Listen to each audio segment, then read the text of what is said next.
Este día vamos a estudiar un tema que tiene por título El consejo de Jesucristo para sobrevivir al final de los tiempos. Repito, el consejo de Jesucristo para sobrevivir al final de los tiempos. Para nadie es un secreto que vivimos en los tiempos finales. Hace muchos años, el apóstol Juan dijo que ya estamos en la última hora de la historia. Y lo dijo en conexión con la aparición del anticristo. Y siendo que un anticristo es todo aquel que promueve una falsa enseñanza acerca de Cristo, llama la atención cómo tres religiones que hacen esto se han juntado en estos últimos días para confundir a la raza humana. Y me refiero a la religión islámica o musulmana, la religión judía y la religión católica. Estas tres, al construir lo que ellos llaman la casa de la familia abrahámica, se han unido, dicen, para promover la fraternidad humana. Pero esa no es sino otra manera de promover una religión ecuménica que va en contra de las enseñanzas de Jesucristo. Llama la atención que las tres religiones estas se oponen a Cristo de diferentes maneras. La católica, aunque dice ser cristiana, usurpa el ministerio sacerdotal de Cristo en el santuario celestial. Mientras que la musulmana y la judía, estas niegan la divinidad de Cristo, entre otras cualidades. De manera que estas religiones anticristianas se unen ahora en nombre del patriarca Abraham para promover la apostasía final, la cual consistirá en la entronización del papado como la única autoridad político-religiosa que impondrá el nuevo orden mundial con su ley dominical, por medio de ese poder civil que lo hará en un claro homenaje hacia ella como la primera bestia de Apocalipsis 13. Los medios internacionales han destacado en estos días la influencia que ha tenido el Papa junto a los líderes judíos y musulmanes en la construcción en un solo espacio de estos tres templos de sus respectivas religiones allá en los Emiratos Árabes Unidos, como son la mezquita musulmana, una iglesia católica y una sinagoga. Lo han destacado los medios como algo bueno para la humanidad, dicen ellos, porque eso va encaminado a la unidad de las religiones y a la fraternidad humana. Y sobre todo tomando en cuenta la enemistad que estas religiones han tenido entre ellas en el pasado. Pero nosotros sabemos, por la profecía, que esta es otra estrategia de Babilonia la Grande, la madre de las rameras y de las abominaciones de la tierra, para confundir al mundo. Usted, hermano, hermana, no necesita ser católico, judío o musulmán para ser de la familia de Abraham.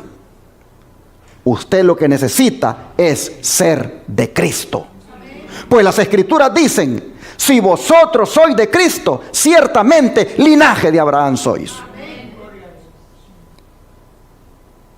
Pero así anda Babilonia en estos días, confundiendo a la humanidad con una falsa religión. Esto no es otra cosa que una señal de que estamos en el último tiempo y que el reloj profético ya casi se va a parar y Cristo vendrá por nosotros. Por eso, como iglesia, hay que prepararnos, hermanos, para poder sobrevivir en todas las áreas de nuestra vida, por las cosas que esta religión ecuménica ha de implantar en contra de los que no se les unan. Pero sobre todo, debemos prepararnos en el área espiritual, porque, siendo honestos, allí no estamos bien. Y para esto el Señor tiene un consejo para nosotros, para que arreglemos este asunto donde no estamos bien. Y el consejo está en Apocalipsis 3, versículo 18. Apocalipsis 3, versículo 18. La Escritura dice: por lo tanto, yo te aconsejo que de mí compres oro refinado en fuego, para que seas rico, y vestiduras blancas para vestirte, y que no se descubra la vergüenza de tu desnudez. Y unge tus ojos con colirio para que veas. Aquí nosotros tenemos al admirable consejero dándonos el consejo perfecto en un tiempo perfecto. Él dice que le compremos 3 cosas: oro, vestidos blancos y colirio para nuestros ojos. ¿Y por qué nos da este consejo? Por lo que nosotros decimos que somos, pero no somos. ¿Qué cosa es lo que nosotros decimos que somos, pero no somos? El verso 17 lo dice. Miren ustedes. Porque tú dices: yo soy rico y me he enriquecido, y de ninguna cosa tengo necesidad. Y no sabes que tú eres un desventurado, miserable, pobre, ciego y desnudo. ¿Qué les parece? Nosotros decimos que somos ricos, pero el Señor, ¿cómo nos ve? Pobres. Pobres y miserables. Nosotros decimos que estamos vestidos, pero el Señor, ¿cómo nos ve? Desnudos. Nosotros decimos que tenemos una buena vista, pero el Señor, ¿cómo nos mira? Ciegos. En otras palabras, el Señor nos mira en un estado deplorable, es decir, lamentable, desastroso. ¿Será verdad esto, hermanos? Sin duda que sí. Cuando nos jactamos de nuestros logros espirituales, cuando nos enorgullecemos por lo que sabemos, ahí estamos diciendo que somos ricos. Es decir, teológicamente sabemos demasiado y hasta nos volvemos orgullosos de eso. Somos como el Efraín de antaño. ¿Qué dice el profeta Oseas sobre ese Efraín de antaño? Vamos al libro de Oseas, capítulo 12, versículo 8. Oseas, capítulo 12, versículo 8.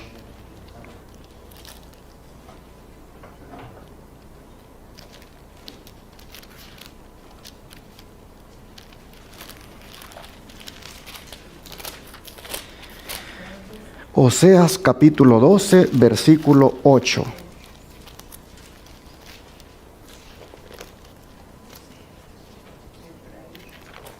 A ver, vamos a ver después de Daniel. No, Oseas capítulo 12, versículo 8. Ahí vamos a ver qué nos dice de ese Efraín de antaño. Oseas 12, versículo 8. Dice así la Escritura. Efraín dijo: ciertamente he enriquecido, he hallado riquezas para mí. Nadie hallará iniquidad en mí, ni pecado en todos mis trabajos. ¿Qué les parece? Aquí nosotros vemos que Efraín es el nombre con el cual se identifica al pueblo profeso de Dios, es decir, a Israel. Y se está jactando de sus riquezas, demostrando suficiencia propia u orgullo. Pero lo que es más, hace alarde de que es inocente, anticipando de esa manera el proceder farisaico de los judíos de los días de Cristo. Estos igualmente se justificaban ante los hombres, pero Jesús los tenía por hipócritas a todos ellos. Vamos a mirar algunos textos. Lucas 16, versículo 13 al 15. Lucas 16, versículo 13 al 15. Dice la palabra: ningún siervo puede servir a dos señores, porque o aborrecerá al uno y amará al otro, o estimará al uno y menospreciará al otro. No podéis servir a Dios y a las riquezas. Y oían también todas estas cosas los fariseos, que eran avaros y se burlaban de él.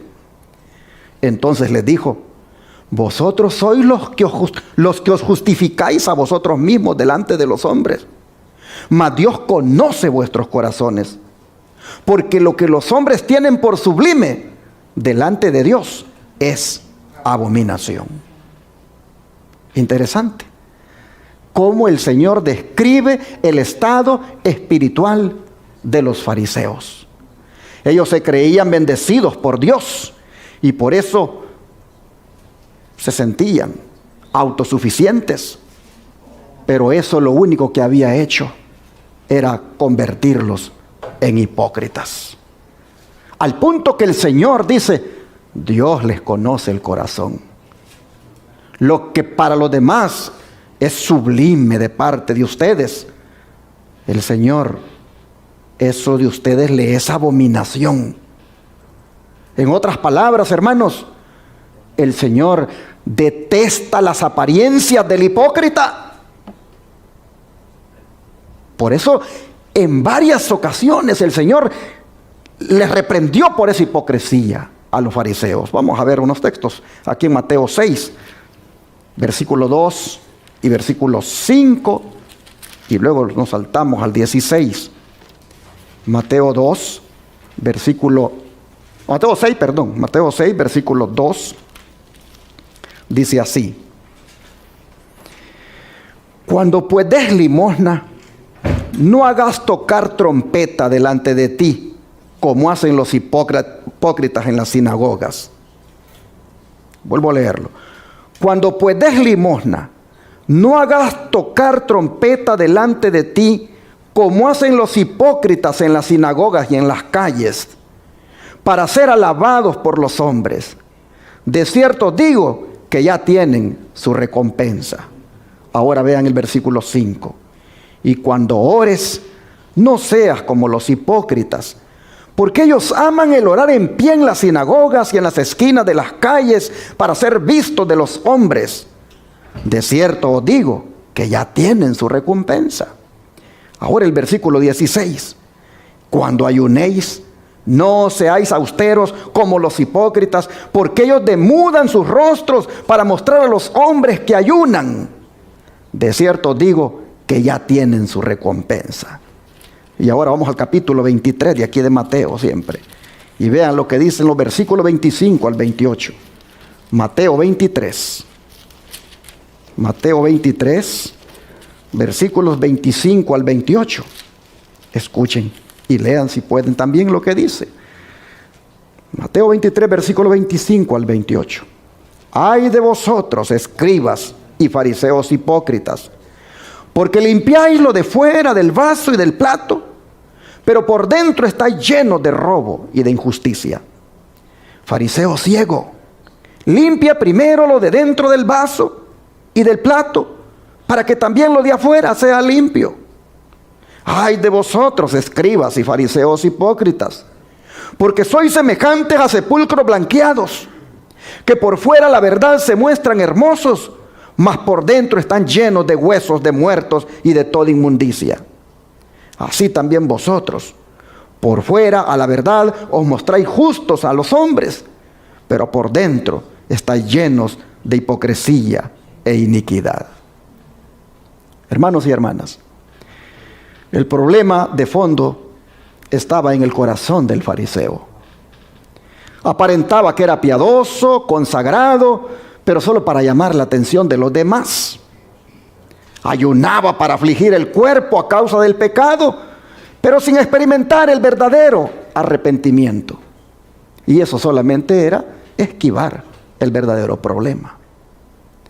De manera que el Señor está mostrando a dónde había llevado al fariseo su orgullo y su autosuficiencia. A dónde los logros, espiritualmente hablando, teológicamente entendidos, los habían llevado a ese nivel de hipocresía. El don de profecía, comentando esta actitud de los fariseos, vean lo que dice. El propósito del ayuno que Dios nos manda a observar no es afligir el cuerpo a causa de los pecados del alma, sino ayudarnos a percibir el carácter grave del pecado, a humillar el corazón ante Dios y a recibir su gracia perdonadora. En otras palabras, hermanos y hermanas, si nosotros ayunamos, pero es nada más una rutina, es porque ya toca que hay que ayunar, pero no ocurre ese día del ayuno algo que nos lleve, hermanos, a humillar el corazón, algo que nos lleve a considerar cuán grave es el pecado y estar dispuestos a que el Señor nos perdone y abandonarlo. Si eso no está, hermanos, allí como parte del ayuno, es simplemente una formalidad la que hacemos, y eso Dios no lo aprueba. Dice, delante de nosotros hay tiempos que probarán el alma de los hombres, y habrá necesidad de velar y de practicar la correcta clase de ayuno. Pero este no será como el ayuno de los fariseos. Sus ayunos consistían en ceremonias externas. No humillaban el corazón ante Dios. Estaban llenos de amargura, envidia, malicia, contienda, egoísmo y justicia propia. Inclinaban la cabeza simulando humildad, pero eran codiciosos, llenos de estima y de importancia propias. En espíritu eran opresores, exigentes y orgullosos. Manuscrito 3 del año 1898. Y es esto, hermanos, lo que nosotros debemos entender cuando se trata de ayunar. Que debemos, hermanos y hermanas, pedir a Dios que quite de nosotros toda raíz de amargura que podamos tener, de envidia, de malicia, contienda, egoísmo y justicia propia. No tiene sentido que ayunemos y nosotros sigamos criticando a los demás, sigamos ahí guardando rencor contra alguien, sintiendo esa malicia, contienda, envidia, egoísmo. No tiene sentido, hermanos, cuando venimos y decimos voy a ayunar y yo sigo igual con ese tipo de defectos de carácter que lo único que demuestra es que es un ayuno farisaico el que yo he hecho. Tengamos cuidado cuando vamos a ayunar, porque tiene un profundo significado lo que se está haciendo. Pero hermanos y hermanas, llama la atención de cómo el fariseo ayunaba. Y es triste porque esto mismo es lo que estamos haciendo ahora como iglesia.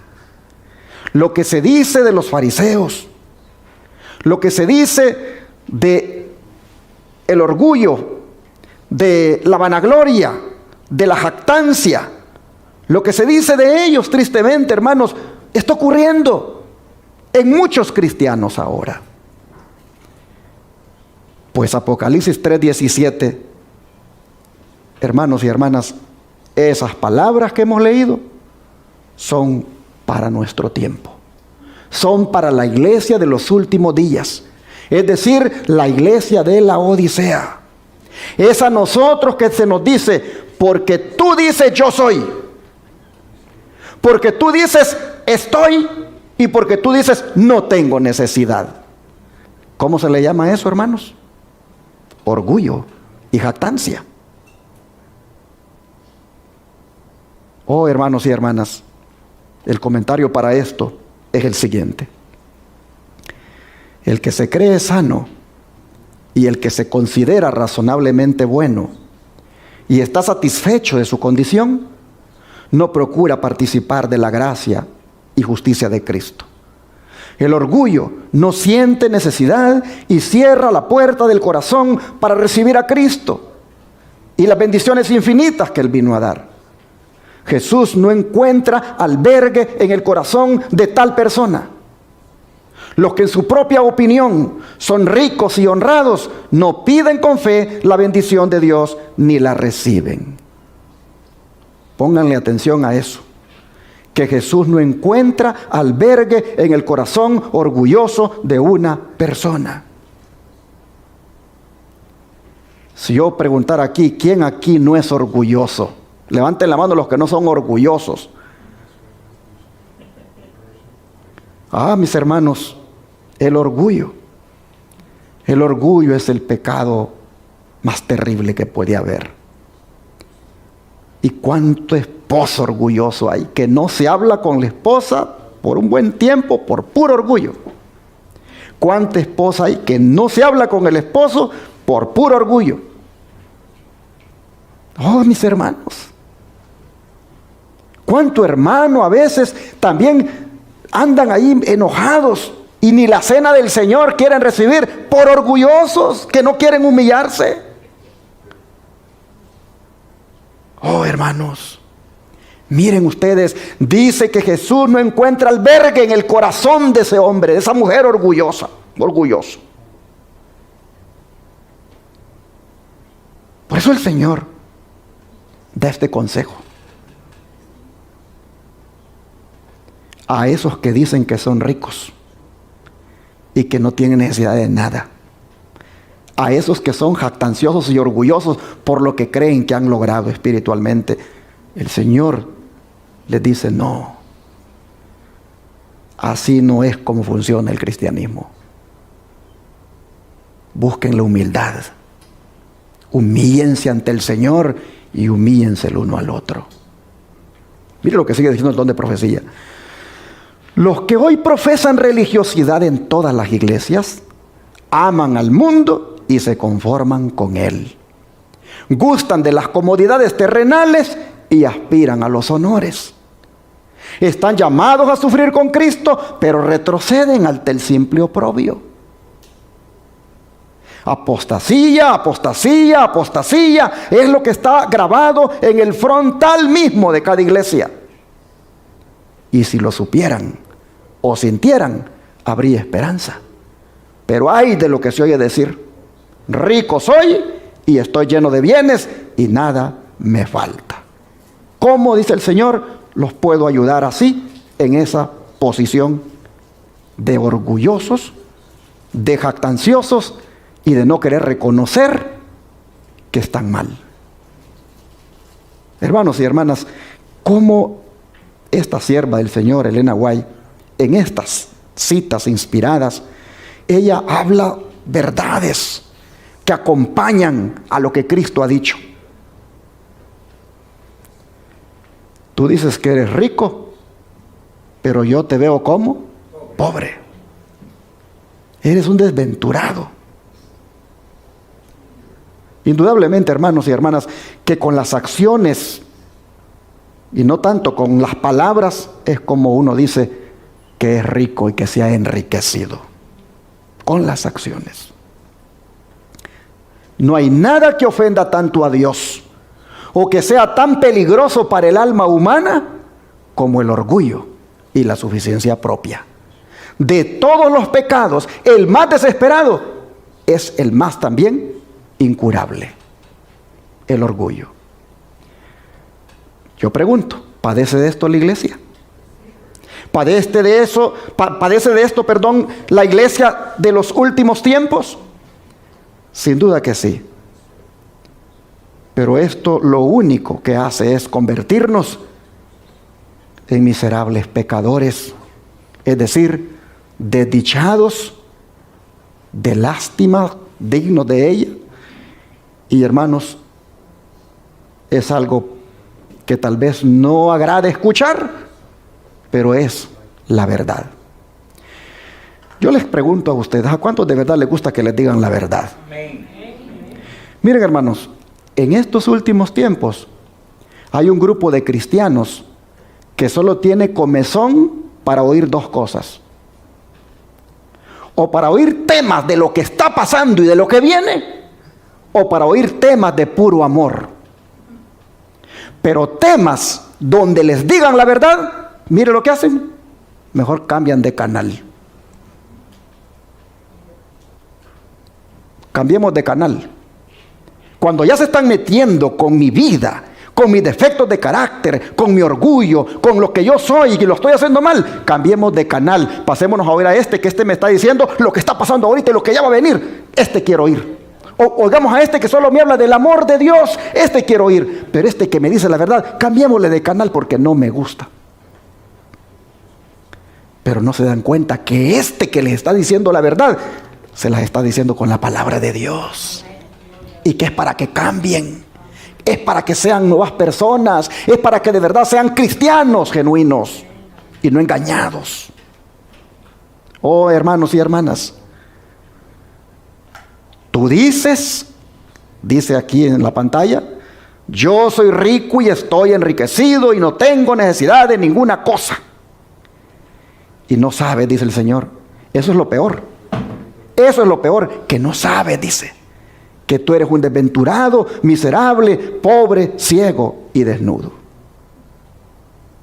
De manera, hermanos y hermanas, que el Señor, al vernos así, miserables, pobres, desdichados, dignos de lástima, Él viene y nos ofrece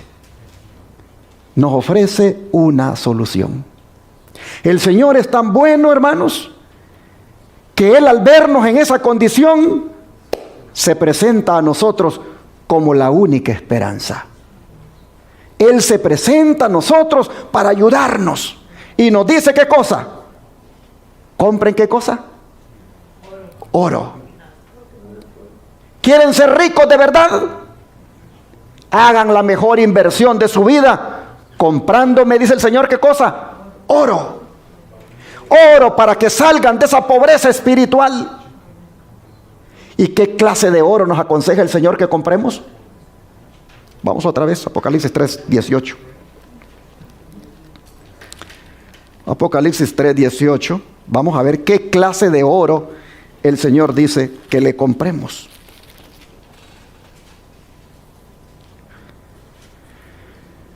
Dice: yo te aconsejo que de mí compres oro, pero ¿qué clase de oro? Refinado en fuego. Ese es el oro que quiero que me compren.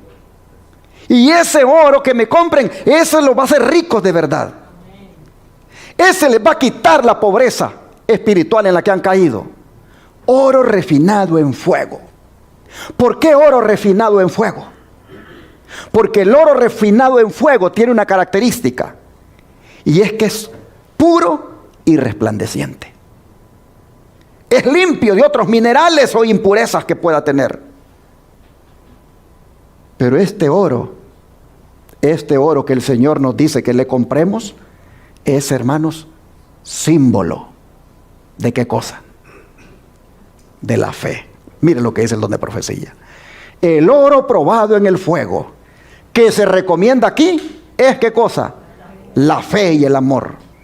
Enriquece el corazón porque se lo ha refinado hasta su máxima pureza. Y cuanto más se lo prueba, tanto más resplandece. Las pruebas de la aflicción y la persecución son el oro que es probado en el fuego y hallado puro. Joya de los Testimonios, tomo 1, página 479. Así que el oro, hermanos, es la fe. Pero la fe, dice esta cita, debe resplandecer como el oro. Y para eso se le debe someter a un proceso de purificación por medio del fuego de la aflicción y la persecución. ¿Por qué razón? Por lo que dice esta otra cita que les pongo.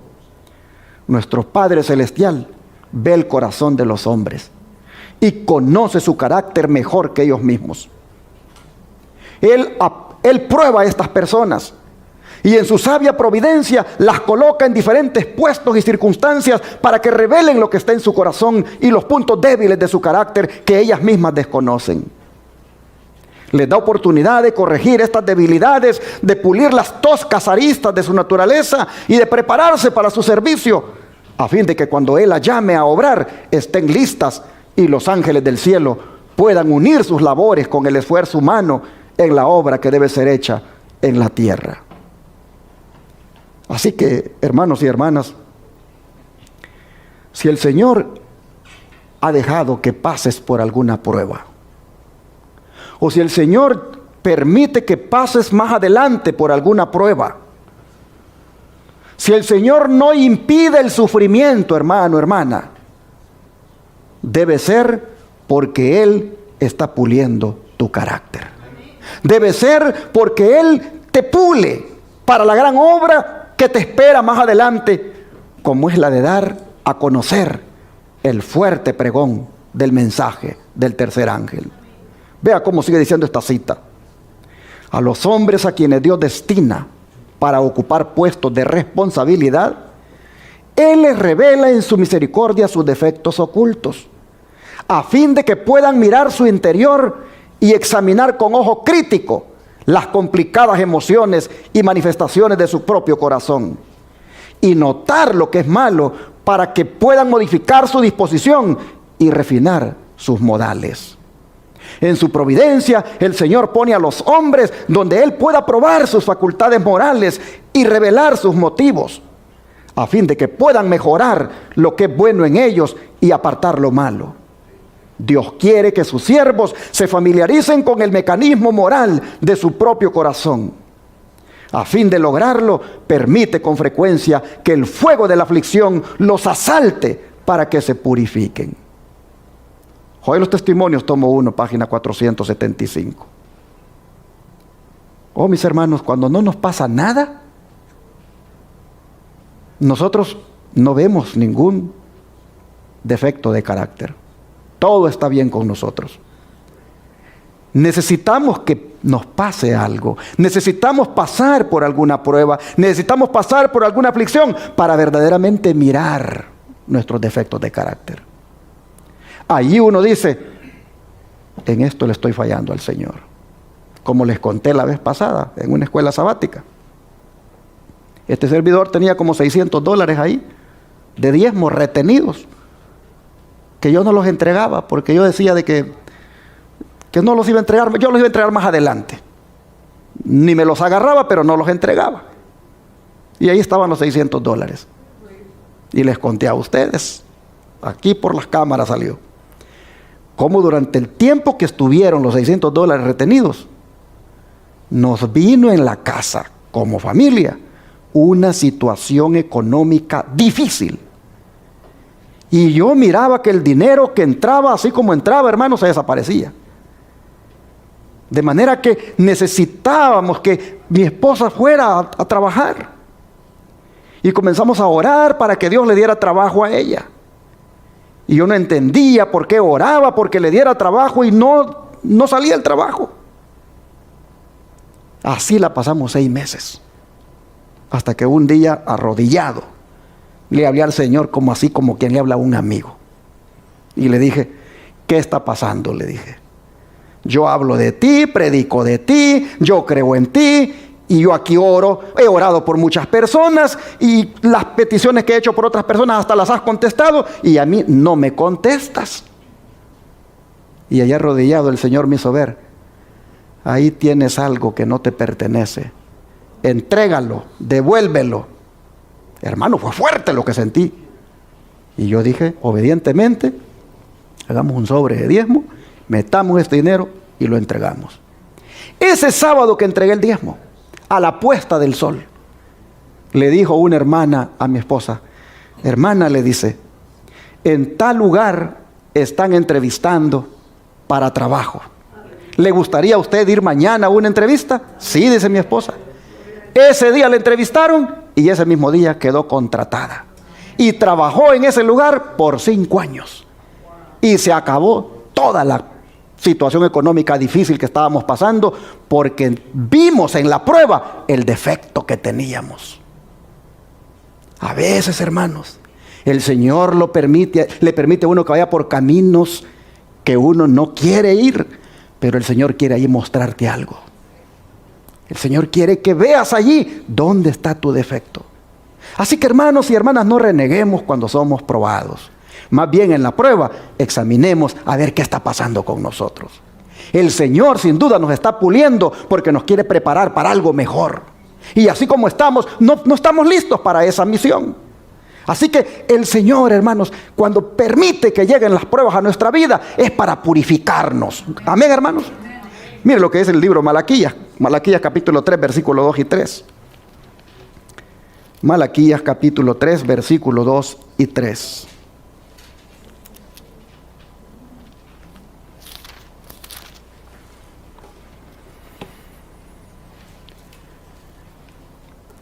Dice así la palabra del Señor, Malaquías capítulo 3, versículo 2 y 3. ¿Y quién podrá soportar el tiempo de su venida? ¿O quién podrá estar en pie cuando Él se manifieste?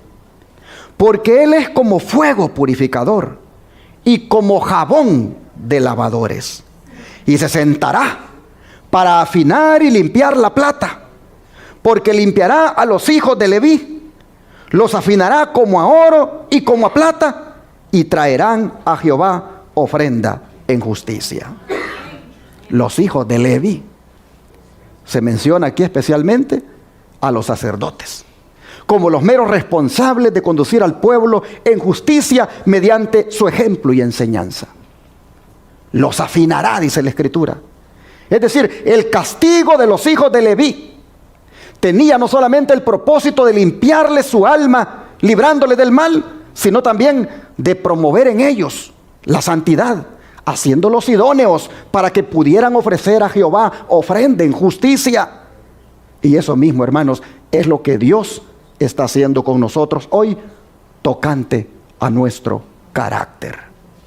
El don de profecía dice: todo lo que hay en nuestro carácter que no puede entrar en la ciudad de Dios, será ¿qué cosa? Reprobado. Si nos sometemos a la purificación del Señor, toda la escoria y los residuos serán consumidos. El Señor considera a los hombres en las diferentes esferas en que actúan, y el carácter es probado de acuerdo con las diferentes circunstancias en que se encuentran. Carta 20, 1893.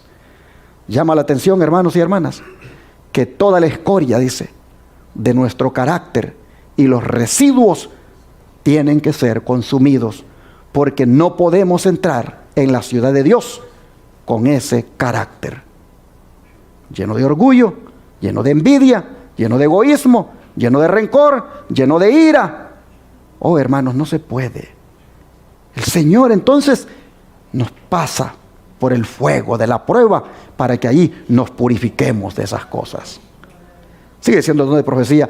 En este pasaje que leímos de Malaquías, se describe un proceso depurador, purificador, que el Señor de los ejércitos llevará a cabo en el corazón de los hombres.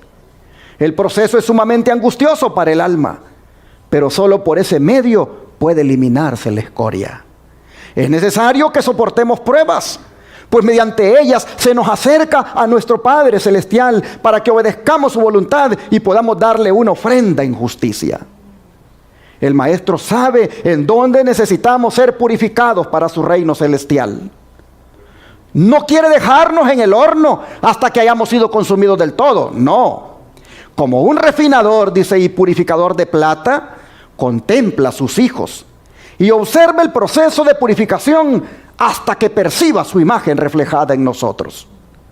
Aunque con frecuencia sintamos que la llama de la aflicción se enciende en torno de nosotros y a veces temamos ser enteramente consumidos, sin embargo, la bondad de Dios es tan grande para nosotros en esas oportunidades como cuando experimentamos libertad espiritual y triunfamos en Él. El horno debe purificar y refinar, pero no consumir y destruir. En su providencia, Dios nos quiere probar para purificarnos como a los hijos de Leví, a fin de que le ofrezcamos una ofrenda en justicia. Hermanos y hermanas, acuérdese usted cuando pase por la prueba. El Señor no me ha metido en este horno para consumirme, no me ha metido en este horno para que yo aquí me achicharre y desaparezca. No, no, no. El Señor me ha metido en este horno para purificarme. Y Él está allí a la puerta del horno, mirando si esa persona ya se puede reflejar el Señor en él. Cuando esa persona logre reflejar el carácter de Cristo en su vida, esa persona ya fue purificada. Pero el Señor está allí vigilando, no, para que no lo queme la llama, para que no lo destruya. El Señor está ahí. Hermanos, a veces nosotros cuando somos probados, esto o no lo sabemos o se nos olvida. Y entonces entramos en una desesperación, en un pánico, en un abatimiento, en una situación caótica, porque decimos que vamos ahí a perder la vida.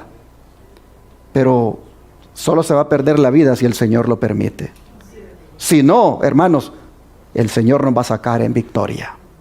El Señor solo ha querido que pasemos por ahí para que el carácter nuestro se pula.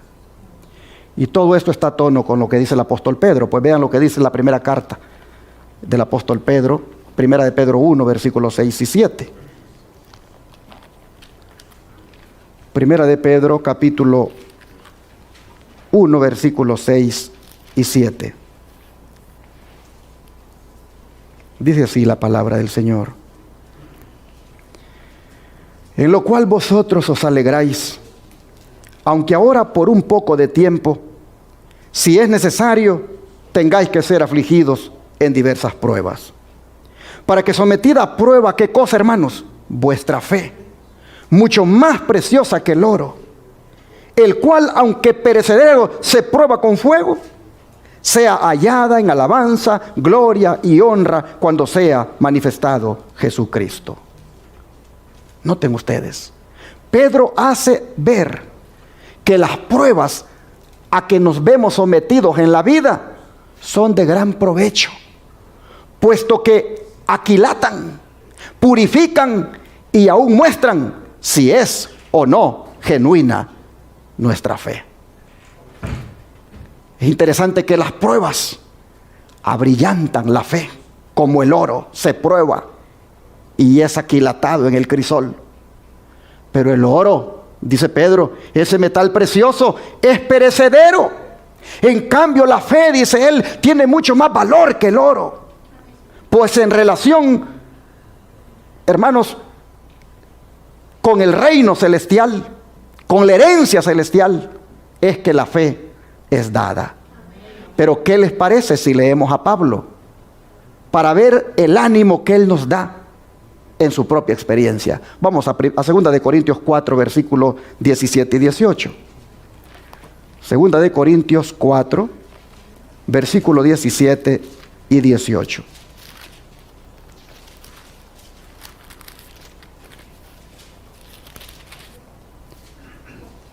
Dijo Pablo así: porque esta leve tribulación momentánea produce en nosotros un cada vez más excelente y eterno peso de gloria, no mirando nosotros las cosas que se ven, sino las que no se ven, pues las cosas que se ven son temporales, pero las que no se ven son eternas. Dice el don de profecía: si Pablo, acosado por todos lados, perplejo, perseguido, podía llamar a sus pruebas leves tribulaciones, ¿de qué tiene que quejarse el cristiano hoy? ¿Quién de nosotros ha sufrido como sufrió Pablo? ¿Quién de nosotros ha sido azotado con varas por predicar el evangelio? Y entonces dice la sierva del Señor acá, si Pablo a las pruebas les podía llamar leves tribulaciones, ¿de qué tiene que quejarse el cristiano hoy? Cuán baladíes, dice, son nuestras pruebas en comparación con las muchas aflicciones del apóstol Pablo. No son dignas, dice, de ser comparadas con el eterno peso de gloria que espera al vencedor. Las pruebas son los operarios de Dios, permitidas para la perfección del carácter. No importa cuán grandes sean las privaciones y los sufrimientos del cristiano. No importa cuán oscura e inescrutable pueda parecer la senda de la providencia. El cristiano debe regocijarse en el Señor, sabiendo que todo le ayuda para su bien. Evangelio 6:5, 1902.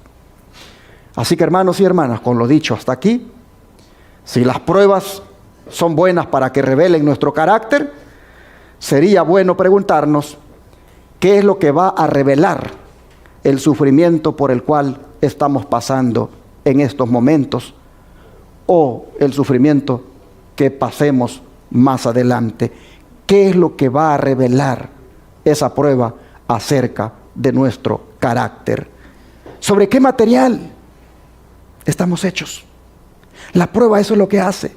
Revela el material del cual estamos hechos. La prueba determina si nosotros vamos a permanecer firmes o no. Yo creo que debemos ponerle atención a lo que Pablo dice en 1 Corintios 3, versículo 12 al 15. 1 Corintios 3, versículo 12 al 15.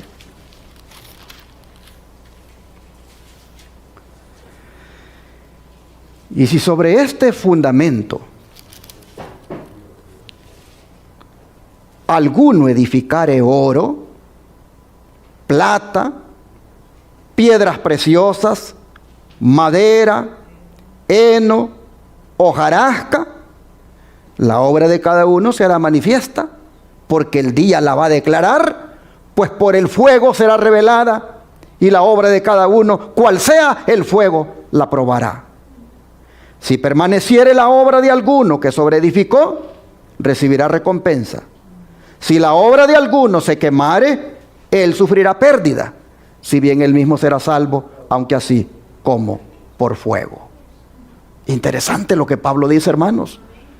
Dice que por el fuego va a ser revelada la obra que cada uno haya edificado. Es interesante que cuando un edificio se quema, solo quedan los materiales que son a prueba de fuego. Lo demás se hace cenizas. El fuego, hermanos, del que habla Pablo aquí, representa los tiempos de crisis. Incluso la hora de la prueba que va a sobrevenir a todo el mundo para probar a los que moran sobre la tierra. La verdadera naturaleza de la fe de los que se llaman hijos de Dios se manifiesta en los tiempos difíciles. Si están verdaderamente convertidos y han sido adoctrinados con el puro evangelio de Jesucristo, oh hermanos, los fuegos de la persecución y de la prueba solo harán que se fortalezca más su fe y que su amor por el Señor brille aún más. Por otro lado, si han recibido una instrucción defectuosa, compuesta de una mezcla de filosofías humanas y componendas con el mundo, su fe no va a resistir la prueba de las dificultades y se van a apartar de Cristo y de su iglesia. Solo los que hayan edificado fielmente sobre el verdadero fundamento llamado Jesucristo y hayan usado materiales resistentes, solo esos verán que su obra perdura hasta el fin. La prueba determinará. Nosotros sabemos que nos vamos a ver enfrentados a una prueba que es la prueba, creo yo, más dura que vamos a tener.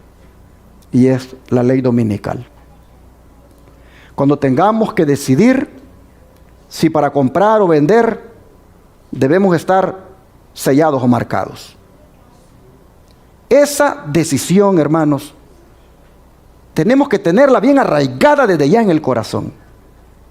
Y debe ser la de estar sellados con el sello del Dios vivo. Y no claudicar en ese momento. Pero en ese momento va a revelar esa prueba qué clase de fe es la que teníamos y de qué material estábamos hechos.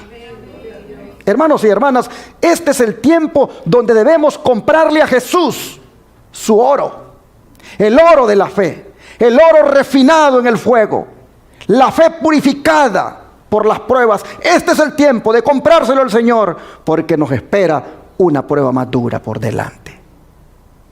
Dice el don de profecía: hace una gran diferencia el material que se usa en la edificación del carácter. El largamente esperado día de Dios pronto probará la obra de cada hombre. La obra de cada uno se hará manifiesta por el fuego.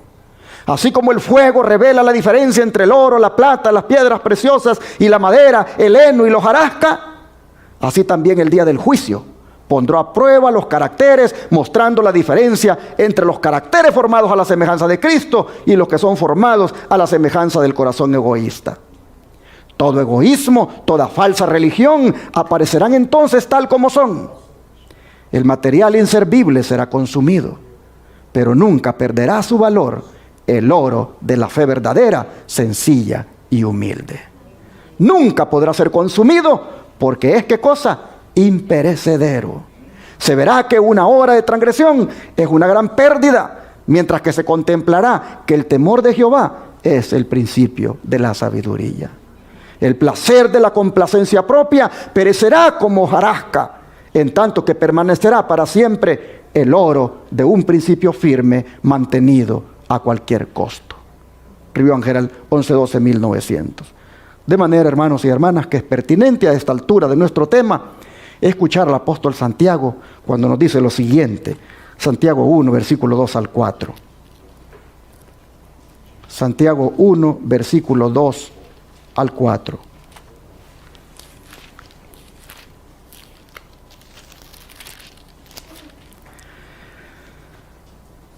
Hermanos míos, tened por sumo gozo cuando os halléis en diversas pruebas, sabiendo que la prueba de vuestra fe produce ¿qué cosa, hermanos?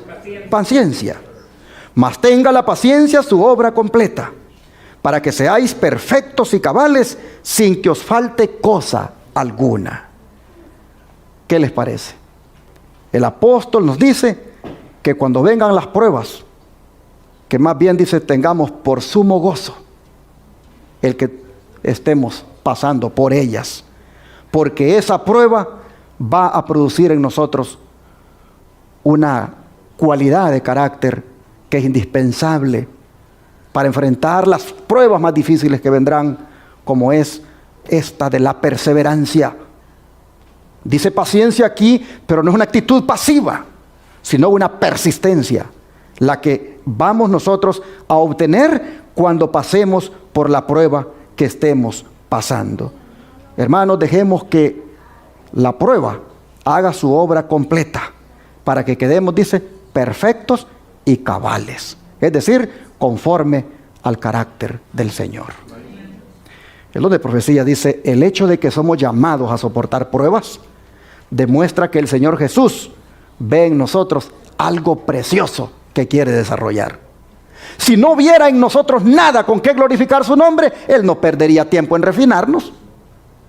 ¿Por qué? Porque Él no echa piedras inútiles en su hornillo. Lo que Él refina es mineral precioso. Amén. Usted es un mineral precioso. Todos somos un mineral precioso. Y el Señor no echa piedras inútiles al horno. Echa piedras preciosas que las mete allí para que se refinen y puedan Él mirarse en ellas. Es decir, queden tan brillantes que el Señor se pueda ver en ellas. Ah, miren qué cosa más hermosa, hermanos. Mineral precioso somos nosotros. El herrero dice: coloca el hierro y el acero en el fuego para saber de qué clase son. Así el Señor permite que sus escogidos pasen por el horno de la aflicción para probar su carácter y saber si pueden ser amoldados para su obra. Qué hermosa declaración. Oh, mis hermanos, el Señor ve en nosotros algo precioso. El Señor ve en nosotros algo que puede glorificar su nombre, y por eso se toma el trabajo de pasar a sus hijos por las pruebas. Nosotros no nos gustan las pruebas, a nadie le gustan, a nadie le gusta sufrir. Pero recuerde usted que cuando usted ama a Dios, le es fiel y le sirve, si pasa por una prueba, si pasa por un sufrimiento, el Señor lo ha permitido para probarle a usted su fe y fortalecerle más. Sigue diciendo el don de profecía: la purificación del pueblo de Dios no puede lograrse sin que dicho pueblo soporte padecimientos. ¿Cuántos queremos ser purificados de nuestros pecados? Dice que eso no se puede lograr sin que nosotros tengamos que pasar por padecimientos. Dios permite, dice, que los fuegos de la aflicción consuman la escoria, separen lo inútil de lo valioso, a fin de que el metal puro resplandezca. Nos hace pasar de un fuego a otro, probando nuestro verdadero valor. Si no podemos soportar estas pruebas, ¿qué haremos? Dice, en el tiempo de angustia. Si la prosperidad o la adversidad descubren falsedad, orgullo o egoísmo en nosotros, ¿qué haremos cuando Dios pruebe la obra de cada uno como por fuego y revele los secretos de todo corazón? La verdadera gracia está dispuesta a ser probada, y si estamos poco dispuestos a que nos escudriñe el Señor, nuestra condición es verdaderamente grave. Si no estamos dispuestos a que el Señor nos pruebe, nuestra condición es verdaderamente grave. Dios es refinador y purificador de las almas. En el calor del horno, la escoria queda para siempre separada del verdadero oro y plata del carácter cristiano. Jesús vigila la prueba. Oiga esto. ¿Estamos solos cuando somos probados? Jesús vigila la prueba. Él sabe lo que es necesario para purificar el metal precioso, a fin de que refleje el esplendor de su amor divino. ¿Qué declaraciones, mis hermanos? Yo no sé ustedes, pero cuando yo leo esto, yo pienso en mí. Y yo empiezo a ver las escorias que hay en mí. Empiezo a ver lo que tiene el Señor que todavía eliminar de mí. Yo debo ponerme a la disposición del Señor para que Él quite esta escoria. Usted tiene que entender que con las escorias que tiene, usted no va a ir al cielo. Nadie va a ir al cielo con sus escorias, con sus impurezas. El Señor está preparando un pueblo, lo está purificando. Y por eso el Señor permite que pasemos por situaciones difíciles. Sigue diciendo: se me llamó la atención a la providencia de Dios entre su pueblo, y se me mostró que cada prueba del proceso de refinamiento y purificación impuesto a los que profesan ser cristianos demostraba si algunos eran escoria. El oro fino no aparece siempre, porque cuando la tribulación o la persecución surgen, muchos ¿qué hacen? Se escandalizan. Recuerden los tales cuando hace solo unos meses estaban juzgando los casos de otros que se hallaban en condición similar a la que ahora ocupan ellos. Recuerden cuidadosamente de qué se preocuparon con respecto a los tentados. Si alguno les hubiese dicho que a pesar de su celo y trabajo para corregir a los otros, se habían de encontrar a la larga en una situación semejante de tinieblas, habrían dicho como le dijo Asael al profeta: ¿es tu siervo perro que hará esta gran cosa? Se engañan a sí mismos. Durante la calma, qué firmeza manifiestan. Cuán buenos marinos parecen ser. Yo cuando leo esto, hermano, yo digo, es que es cierto. Todos, miren, ahorita no hay pruebas difíciles por las que estemos pasando y parecemos, ¿qué cosa? Buenos marinos. Buenos marinos. Durante la calma, qué firmeza, dice, manifiestan. Pero cuando se presentan, dicen, las furiosas tempestades de las pruebas y las tentaciones, ¿qué pasa con esos buenos marinos? Sus almas, dicen, naufragan. Puede que haya hombres que tengan excelentes dones, mucha capacidad, espléndidas cualidades, pero un defecto, un solo pecado albergado, ocasionará al carácter lo que al barco una tabla carcomida. Es decir, un completo desastre y una ruina absoluta. Hoy los testimonios, tomo 1, página 480. Así que es importante, hermanos, saber sobre qué estamos edificando nuestro carácter.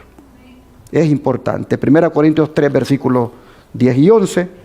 Leamos lo que dice acá. 1 Corintios 3, versículos 10 y 11. Dice, conforme a la gracia de Dios que me ha sido dada, yo como perito arquitecto puse el fundamento y otro edifica encima, pero cada uno mire cómo sobreedifica. Porque nadie puede poner otro fundamento que el que está puesto, el cual es Jesucristo. Así vemos nosotros que es importante saber sobre qué estamos edificando nuestro carácter. Con el Señor, orando, estudiando su palabra, sirviéndole, estamos edificando nuestro carácter en Él. Menos oración, menos estudio de las Escrituras, menos participación en las cosas de Dios. Esa es una edificación del carácter, hermanos, ahí, en el heno, en los hojarasca, en la arena. Así que en Cristo tenemos que edificar este carácter, hermanos. Necesitamos más de Cristo. Por eso Él dice, les aconsejo que de mí compren oro. Y van a ver cómo esa pobreza espiritual en la que han caído se les va a ir. Van a ser de verdad ricos, dice el Señor. Pero compren el oro, este oro refinado en fuego, que es la fe. Dice el don de profecía, la pregunta que debe preocuparnos a cada uno de nosotros es, ¿sobre qué fundamento estoy edificando?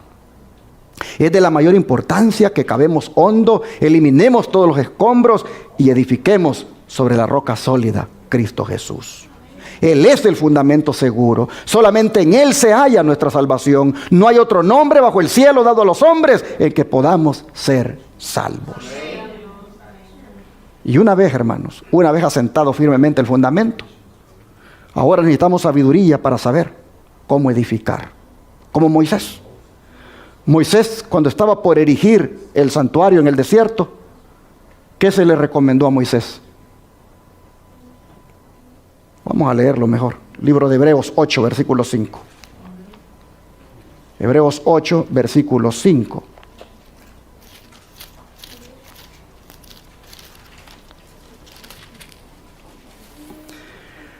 Dice, los cuales sirven a lo que es figura y sombra de las cosas celestiales. Como se le advirtió a Moisés cuando iba a erigir el tabernáculo, diciéndole, mira, haz todas las cosas conforme al modelo que se te ha mostrado en el monte. A ver, hermanos, ¿qué se le recomendó a Moisés cuando iba a hacer el santuario? Que lo hiciera todo conforme a un modelo que se le había mostrado en el monte. Pero así como para edificar el santuario se le dio un modelo, interesante que para edificar el carácter también se le dio otro modelo, el cual era la ley de Dios. Pues no era su misión solamente construir el santuario, no solamente era edificar el santuario, también era edificar el carácter. De manera que le dio también la ley de Dios. El don de profecía lo dice acá en esta cita de Consejos sobre Maestros, página 61. Dice que en su ley Dios nos ha dado el modelo. Nuestra edificación del carácter debe hacerse de acuerdo con el modelo que se te ha mostrado en el monte. La ley, dice, es la gran norma de justicia y representa, ¿qué cosa? El carácter de Dios. Y es la prueba de nuestra lealtad hacia su gobierno y se nos la revela en toda su belleza y excelencia en la vida de Cristo. Pero hay un modelo. Y el modelo es la ley de Dios vista en el Señor, cumplida cabalmente, y así, hermanos, inspirados en Él, nosotros también cumplirla. De manera que vale la pena que nosotros edifiquemos nuestra vida en el Señor. Ya es tarde y voy a terminar diciéndoles que hay un consejo, y es a que nosotros esta fe que ha sido comparada con el oro, hermanos, la extraigamos de la palabra de Dios. El Señor tiene mucho oro para nosotros en esta mina. Las Sagradas Escrituras son la mina de oro, donde el cristiano puede extraer para enriquecerse y fortalecerse. En la palabra de Dios está la mina de oro. Pero así como las ricas vetas de oro y plata se ocultan bajo la superficie de la tierra, de manera que todo el que quiere hallar ese precioso material tiene que cavar para encontrarlo, así también el cristiano tiene que cavar aquí para encontrar el oro. El cristiano también tiene que buscar las verdades que aquí están como oro precioso para su vida. Los cristianos tienen que buscar el oro de la fe en la palabra de Dios. Romanos 10:17 lo dice. Romanos capítulo 10, verso 17.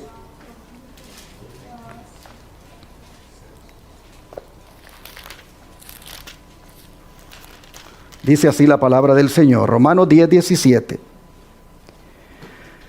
Así que la fe es ¿por qué cosa? Por el oír, y el oír por la palabra de Dios. ¿Quieres extraer oro? Ven a la mina de oro todos los días. ¿Quieres agarrar oro, que es el oro de la fe? Ven aquí a esta mina, que en la medida en que te contactes con ella, que en la medida en que la estudies, que en la medida en que la escuches, tú recibes fe y más fe. Oh, mis hermanos y hermanas, fe es lo que necesitamos para sobrevivir en estos tiempos finales. Esta fe solo se extrae de la santa palabra de Dios. Y así hoy he compartido solo el primer tema del consejo de Jesucristo para sobrevivir al final de los tiempos. Los otros dos consejos, que son que le compremos a Él vestiduras blancas y que le compremos colirio, serán otros dos sermones que voy a predicar. Ahora quiero decirles que escuchemos el consejo. Dice un dicho, que el que oye consejos, ¿qué cosa? Entonces, hermanos, escuchemos el consejo del Señor y compremos el oro de la fe, porque en este final de los tiempos la fe de cada uno va a ser probada. En la medida en que le compremos a Jesús el oro todos los días, estaremos ricos en fe. ¿Cuánto le gustaría en este momento que le pidiéramos al Señor que nos llene de fe, que nos aumente la fe, que nos haga ricos en fe? ¿Cuánto le gustaría que oráramos por eso? Vamos a arrodillarnos entonces y a pedírselo al Señor.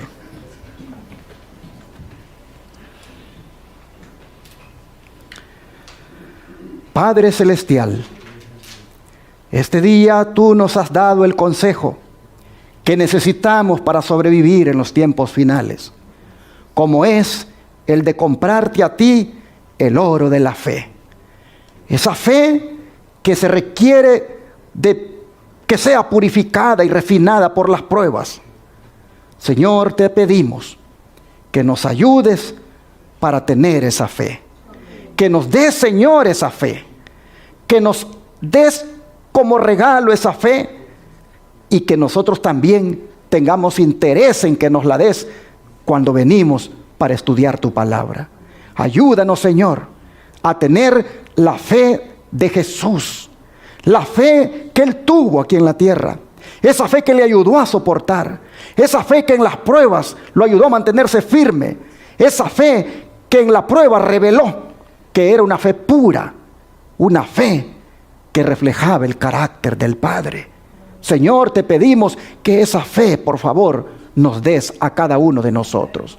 Y en la medida en que se vaya probando la fe, Señor, por pruebas y dificultades que vengan, oh Padre, que tengamos presentes que en esa prueba tú nos vas a acompañar.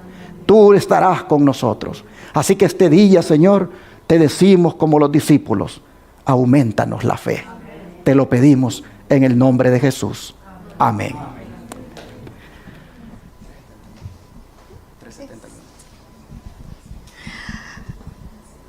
Bueno, hermanos, como dijo el pastor, ¿verdad? El que no recibe esto, pues, ¿verdad? Dice comúnmente no llega viejo, pero nosotros no solo queremos llegar a viejos, queremos llegar a la patria celestial, a morar allá con nuestro Padre Celestial, ¿verdad? ¿De pie? Bueno, les invito a ponerse de pie. Vamos a cantar el himno 371, Dame la fe de mi Jesús.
Este himno habla de una fe que salva, una fe salvadora.